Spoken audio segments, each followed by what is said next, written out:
हरे कृष्णा जगद्गुरु शिल प्रभुपाद महाराज की जय। नमो विष्णुपादाय कृष्ण प्रेष्ठाय भूतले श्रीमते भक्ति वेदांत स्वामी निति नामिने। नमस्ते सारस्वते देवे गौरवाणी प्रचारणे निर्विशेष शून्यवादी पाश्चात्य देशकारिणे। जय श्री कृष्ण चैतन्य प्रभु नित्यानंद श्री अद्वैत गदाधर शिवासादि गौरभक्तवृंद। हरे कृष्ण कृष्ण कृष्ण हरे हरे, हरे राम राम राम हरे हरे। ओम नमो भगवते वासुदेवाय, ओम नमो भगवते वासुदेवाय, ओम नमो भगवते वासुदेवाय। श्री गौरनिताई श्री गौरनिताई श्री कृष्ण बलराम श्री ललिता विशाखा राधा श्याम सुंदर श्री जगन्नाथ जी सुभद्रा बलदेव जी भगवान की जय। ओम नमो भगवते वासुदेवाय, ओम नमो भगवते वासुदेवाय, ओम नमो भगवते वासुदेवाय। शील प्रभुपाद महाराज की जय। परम पूज्य लोकनाथ स्वामी महाराज की जय। निताय गौर प्रेमानंदे हरि हरि बोल। आज हम लोग चैतन्य चरितामृत के ऊपर चर्चा करेंगे।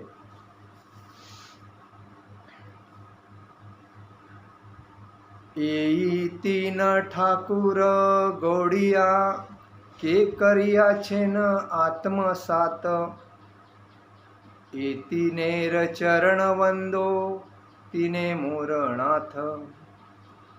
एई तीन ठाकुर गौड़िया के करिया छेन आत्मसात, ए तीनेर चरण वंदो तीने मोरनाथ। वृंदावन के तीन विग्रह मदन मोहन, भगवान मदन मोहन जी, भगवान गोविंद जी और भगवान गोपीनाथ जी, ये तीनों के गौड़िया वैष्णवों ने मतलब चैतन्य महाप्रभु के अनुयायी छठ गोस्वामी ने छठ गोस्वामियों के ये हृदय के एवं आत्मा को निमग्न कर दिया। उनके चरण कमलों की पूजा करते हुए, क्योंकि वे मेरे हृदय के स्वामी हैं। क्योंकि प्रथमतः राधा मदन मोहन, राधा गोविंद जी और राधा गोपीनाथ, ये वृंदावन की जो तीन टेम्पल है ये अतिशय जूनी है। और जब छठ गोस्वामी आए थे चैतन्य महाप्रभु के शिष्य, उन्होंने प्रथमतः इन मंदिरों में राधा मदन मोहन, राधा गोविंद जी और राधा गोपीनाथ जी की प्रथम पूजा की थी। उसके ऊपर अपन चर्चा करते हैं। श्री चैतन्य चरितामृत के ग्रंथकर्ता वृंदावन के तीन अर्चा विग्रहों की श्री राधा मदन मोहन, श्री राधा गोविंद देव, श्री राधा गोपीनाथ जी को सादर नमस्कार करते हैं। ये तीनों अर्चा विग्रह उन बंगाली वैष्णव अर्थात गौड़िया वैष्णवों के जीवनाधार है, मतलब जीवन के आधार है, जिनके मन में वृंदावन में निवास करने की सहज प्रवृत्ति है। श्री चैतन्य महाप्रभु का दृढ़ता से अनुगमन करने वाले गौड़िया वैष्णव दिव्य ध्वनि के कीर्तन द्वारा ईश्वर की पूजा करते हैं। इस कीर्तन का उद्देश्य भगवान के साथ ऐसा दिव्य संबंध स्थापित करना होता है जिसमें पारस्परिक प्रेम रस का आदान प्रदान होता है। जो कीर्तन घर में करते हैं या मंदिर में करते हैं, तो इसका मतलब क्या है कि भगवान का जो रस है उस प्रेम का रस का आदान प्रदान, दिया लिया आदान प्रदान हो और अंत प्रेमा भक्ति की वांछित सफलता की प्राप्ति होती है। ये तीनों अर्चा विग्रह मनुष्य के विकास की तीन भिन्न भिन्न अवस्थाओं में पूजे जाते हैं। श्री चैतन्य महाप्रभु के अनुयायी भक्ति में विकास के इन सिद्धांतों का दृढ़ता से पालन करते हैं। गौड़िया वैष्णव 18 दिव्य अक्षरों से रचित उन वैदिक स्तुतियों में चरम लक्ष्य का अनुभव करते हैं, जिसमें कृष्ण की उपासना मदन मोहन, श्री गोविंद जी तथा श्री गोपीनाथ जी इनके रूप में की जाती है। मदन मोहन वे है जो, मदन मोहन किसे कहते हैं? जो प्रेम के देवता कामदेव को मोहित करने वाले हैं। गोविंद जी किसको कौन है? जो इंद्रियों तथा गौओं को प्रसन्न करने वाले हैं। तथा गोपीनाथ कौन है? गोपियों के दिव्य प्रेमी हैं कृष्ण, स्वयं मदन मोहन, स्वयं गोविंद, स्वयं गोपीनाथ तथा अन्य असंख्य नामों में पुकारे जाते हैं, क्योंकि वे अपने भक्तों के साथ विभिन्न लीलाएं करते हैं। मदन मोहन, गोविंद तथा गोपीनाथ, इन तीनों अर्चा विग्रहों के अपने अपने विशेष गुण हैं। मदन मोहन की पूजा का अर्थ है भगवान के साथ अपने भूले हुए संबंध को पुनः स्थापित करना। भौतिक जगत में हम इस समय भगवान के साथ अपने शाश्वत संबंध के प्रति बुरी तरह से अज्ञान में हैं। पंगो का अर्थ होता है कि ऐसी व्यक्ति जो अपने बल पर चल रही। पंगो, पंगो मतलब एक दूसरा शब्द को मतलब विकलांग। पंगो मतलब उसको ज्ञान नहीं, ऐसा जो अपने बल पर चल नहीं सकता, मतलब सदृढ़ नहीं है, उसको पंगु बोलते हैं। तथा मंद मथे वह है, मतलब मंद है, जो भौतिक कार्यकलापों में अत्यधिक व्यस्त रहने के कारण कम बुद्धिमान होता है। ऐसे व्यक्तियों के लिए सबसे अच्छा यही होगा कि वे सकाम कर्मों में या मानसिक चिंतन ज्ञान में सफलता की आकांक्षा न करें, अपितु इसके बदले केवल पूर्ण पुरुषोत्तम भगवान की शरण ग्रहण करें। जीवन की पूर्णता मात्र भगवान की शरण ग्रहण करने में है। अतएव हमें अपने आध्यात्मिक जीवन के प्रारंभ में मदन मोहन की पूजा करनी चाहिए, जिससे वे हमें आकृष्ट कर सके और हमारी भौतिक इंद्रिय तृप्ति की आसक्ति को मिटा सके।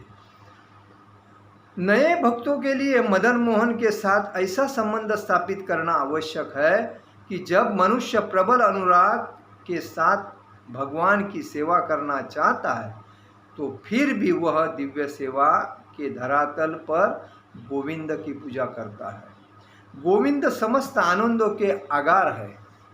जब कृष्ण तथा भक्तों की कृपा से कोई भक्ति में पूर्णता प्राप्त कर लेता है, तब वह कृष्ण की सराहना ब्रजबालाओं को आनंद देने वाले विग्रह गोपीनाथ जी के रूप में कर सकता है। भगवान श्री चैतन्य महाप्रभु ने इस भक्ति विधि की व्याख्या 3 चरणों में की है। इसीलिए वृंदावन में इन आराध्य अर्चा विग्रहों की स्थापना विभिन्न गोस्वामियों द्वारा की गई है। वे उन गौड़िया वैष्णव के परम प्रिय है, जो प्रतिदिन कम से कम एक बार मंदिर में अवश्य जाते हैं।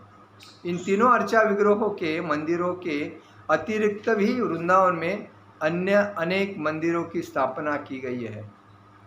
तथा जीव गोस्वामी का राधा वल्लभ मंदिर है, श्यामानंद गोस्वामी का श्याम सुंदर मंदिर है, लोकनाथ गोस्वामी का गोकुलानंद मंदिर है तथा गोपाल भट्ट गोस्वामी का राधारमण मंदिर है।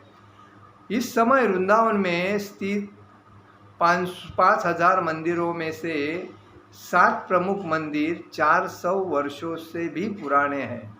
कितने? 7 प्रमुख जो मंदिर है वो 400 वर्षों से भी पुराने हैं और सर्वाधिक महत्वपूर्ण है। गौड़िया भारत के उस भाग का सूचक है। गौड़िया संप्रदाय, इसमें 4 संप्रदाय आते हैं, उस पर हम बात कर रहे हैं अभी। गौड़िया भारत के उस भाग का सूचक है जो हिमालय पर्वत का दक्षिणी तथा विंध्याचल का उत्तरी भाग है और जो आर्यावर्त कहलाता है। भारत का यह भाग 5 भागों या 5 प्रदेशों पंचगौड़ देश है में विभाजित है। सारस्वत मतलब काश्मीर तथा पंजाब, कन्याकुब्ज मतलब उत्तर प्रदेश जिसमें आधुनिक लखनऊ शहर सम्मिलित है, मध्य गौड़ मध्य प्रदेश, मैथिल बिहार तथा बंगाल, तथा उत्कल म्हणजे बंगाल तथा पूरा उड़ीसा। कभी कभी बंगाल को गौड़ देश कहा जाता है क्योंकि एक तो यह मैथिल का अंश है और दूसरे हिंदू राजा राजा लक्ष्मण सेन की राजधानी का नाम गौड़ था। यह प्राचीन राजधानी बाद में गौड़पुर और फिर मायापुर कहलाने लगे। उड़ीसा के भक्तगण उड़िया, बंगाल के भक्तगण गौड़िया, दक्षिण भारत के भक्तगण द्राविड़ भक्त। चूँकि आर्यवर्त में 5 प्रदेश है, अतएव दक्षिण भारत तथा दक्षिणात्य भी 5 प्रदेशों में विभाजित है, जो पंच द्रविड़ कहलाते हैं। चारों वैष्णव गुरु शिष्य परंपराओं के प्रमुख अधिकारी 4 वैष्णव आचार्य तथा मायावाद संप्रदाय के श्रीपाद शंकराचार्य भी इन्हीं पंचद्रव प्रदेशों में प्रकट हुए थे। शंकराचार्य कहाँ प्रकट हुए थे? पंचद्रविड़ प्रदेशों में प्रकट हुए थे। गौड़ीय वैष्णव द्वारा मान्य 4 वैष्णव आचार्यों में से श्री रामानुजाचार्य आंध्र प्रदेश के दक्षिण भाग में महाभूतपुरी में प्रकट हुए थे। मध्व आचार्य मंगलोर जिले के पाक्कम विमानगिरी के निकट स्थान में, श्री विष्णु स्वामी पांड में तथा श्री निम्बारकर दूर दक्षिण में मुंगेर पटेल में प्रकट हुए थे। श्री चैतन्य महाप्रभु ने मध्वाचार्य से गुरु शिष्य परंपरा श्रृंखला में ग्रहण की। चैतन्य महाप्रभु ने किससे दीक्षा ली? माधवाचार्य गुरु से शिष्य परंपरा का श्रृंखला ग्रहण किया, किंतु उनके संप्रदाय के वैष्णव जन उन तत्ववादियों को स्वीकार नहीं करते थे जो अपने आप को माधवा संप्रदाय का होने का दावा करते हैं। माधवा के अनुयायियों की तत्ववादी शाखा से अपने को स्पष्ट रूप से भिन्न बताने के लिए वैष्णव जन अपने आप को गौड़िया वैष्णव कहते हैं। श्री मध्वा आचार्य गौड़िया पूर्णानंद के नाम से भी जाने जाते हैं। अतएव माधवा गौड़िया संप्रदाय नाम गौड़िया वैष्णव की गुरु शिष्य परंपरा के लिए अत्यंत उपयुक्त है। हमारे गुरुदेव ओम विष्णुपाद श्रीमद भक्ति सिद्धांत सरस्वती गोस्वामी महाराज माधवा गौड़िया संप्रदाय में ही दीक्षित थे। देखिए, इस अध्याय में यही कहा गया है कि अपने जब वृंदावन में षट गोस्वामी जब आए थे, चैतन्य महाप्रभु के पार्षद, तो तभी इस वृंदावन में 3 ही मंदिर थे। एक राधा मदन मोहन, दूसरा राधा गोविंद जी और तीसरा राधा गोपीनाथ। इनकी पूजा विग्रह करते करते और भी बाद में मंदिर बढ़ने लगे। तभी उसके बाद में जो मदन मोहन जो मंदिर बढ़े तो उसमें आया राधा रमन जी, राधा गोकुलानंद, राधा दामोदर, राधा श्याम सुंदर, ऐसे जो मंदिर बनाए गए। कहने का मतलब यही है कि गौड़िया संप्रदाय जो है ये इसी में वास करता है। इसलिए कहा गया है कि ये जो जीव गोस्वामी ने जो बनाया वो राधा दामोदर का मंदिर बनाया, और जो श्यामानंद गोस्वामी ने जो बनाया वो राधा श्याम सुंदर मंदिर बनाया, और लोकनाथ गोस्वामी ने जो बनाया तो राधा गोकुलानंद का मंदिर बनाया, और गोपाल भट्ट गोस्वामी ने जो बनाया जो राधा रमन जो मंदिर है, ये राधा रमन की जो विग्रह है ये शालिग्राम से प्रकट हुई है, और वो भी गोपाल भट्ट गोस्वामी ये हमेशा शालिग्राम की पूजा करते थे, और उस शालिग्राम को हमेशा यमुना में स्नान करवाते थे, और वो व्याकुल होके उनसे प्रार्थना करते थे। और उस प्रार्थना में एक दिन राधा रमन जी उनको शालिग्राम से प्रकट हुए, और वही शालिग्राम से प्रकट हुए राधा रमन आज वृंदावन में स्थापित है। कहने का मतलब है वृंदावन में मंदिर 5,000 5,500 से भी ज़्यादा है, क्योंकि हर जगह पे राधा कृष्ण के ही मंदिर है और उसमें अलग अलग संप्रदाय के वजह से सबको उसमें मतलब सब लोगों ने बनाया है वो हिसाब से। इसमें जो संप्रदाय है, ये जो हमारा जो संप्रदाय है गौड़िया संप्रदाय, तो इसीलिए उसको कहा गया है कि माधवा गौड़िया संप्रदाय, ये संप्रदाय वैष्णव का संप्रदाय है और वो वैष्णव का संप्रदाय भक्ति में सबसे श्रेष्ठ है और इसीलिए संप्रदाय को ज़्यादा मानते हैं, क्योंकि चैतन्य महाप्रभु ने माधवा आचार्य मतलब माधवा आचार्य से महाराज से गुरु मतलब गुरु शिक्षा लिया था, तो उसी वजह से उनका नाम वैष्णव संप्रदाय में आ गया और उसी वजह से ही गौड़िया वैष्णव संप्रदाय चालू हो गया। इसीलिए एक श्री संप्रदाय है, एक माधवाचार्य गौड़ संप्रदाय है, एक 4 संप्रदाय है, अभी मेरे भी दिमाग ध्यान में नहीं है। तो 4 संप्रदाय में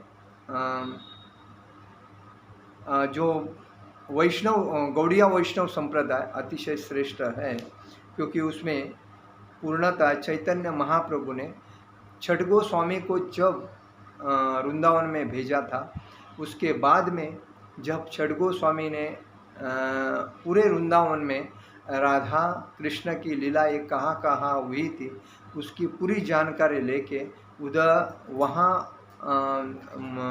विग्रह की स्थापना की और विग्रह की स्थापना करते करते प्रचार करते रहे और वही उनकी पर्णकुटी थी। पर्णकुटी में बैठ के वो लोग भजन कुटी बोलते हैं उसको, तो भजन कुटीर में बैठ के वो राधा श्याम सुंदर की राधा कृष्ण की भक्ति करते थे, हरिनाम संकीर्तन करते थे। जैसा कि रूप गोस्वामी है, सनातन गोस्वामी है, जीव गोस्वामी है,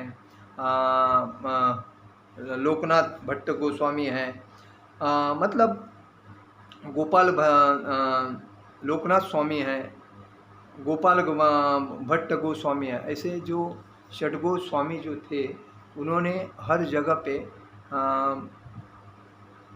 मंदिर बना के हरिनाम संकीर्तन का प्रचार ज़्यादा किया और इसीलिए आज वृंदावन इस दुनिया में सर्वश्रेष्ठ और मौल्यवान तीर्थ क्षेत्र है।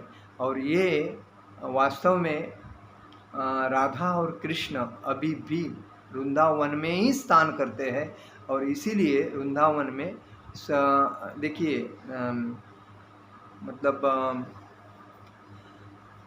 शाम के टाइम पे निधि वन में राधा और श्याम को सुंदर आते हैं और उधर मतलब आराम करते हैं। तो वो निधि वन जो है उसमें जो पेड़ पौधे जो है आजू बाजू में वो गोपिया है और गोपिया के वजह से एक ऐसा स्थान है वो कि अलौकिक है। उधर कोई भी आदमी 7:30 बजे के बाद नहीं रुक सकता, क्योंकि उस स्थान में 7:30 के बाद उनकी एंट्री हो जाती है, तो 4:30 बजे तक उनकी एंट्री रहती है।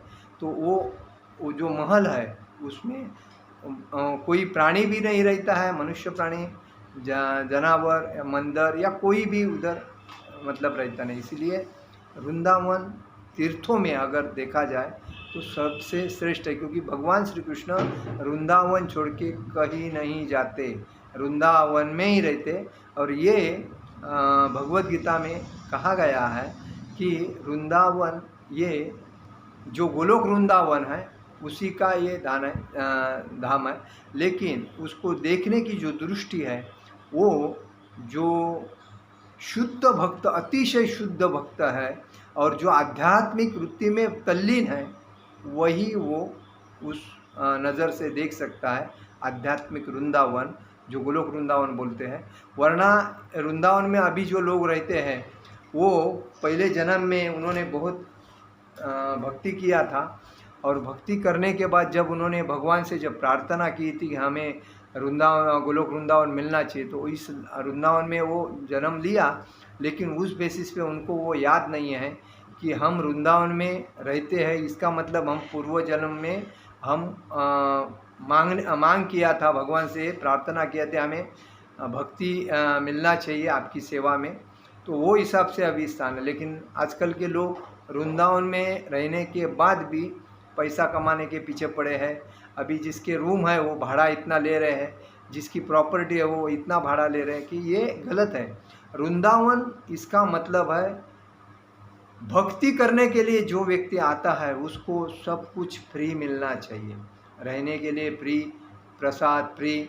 हाँ, उसका आचरण अच्छा नहीं रहेगा तो फिर उससे अलग करना चाहिए उसको, लेकिन जो भक्ति करने के लिए आया है उससे पैसा नहीं लेना चाहिए, क्योंकि ये भगवान का धाम है और ये अलौकिक और सर्वश्रेष्ठ धाम है, और इसीलिए वृंदावन को ये आध्यात्मिक वृंदावन कहा गया है।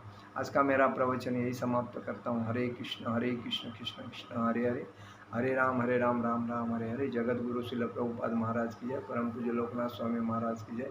निताय गौर प्रेमानंदे हरि हरि बोल।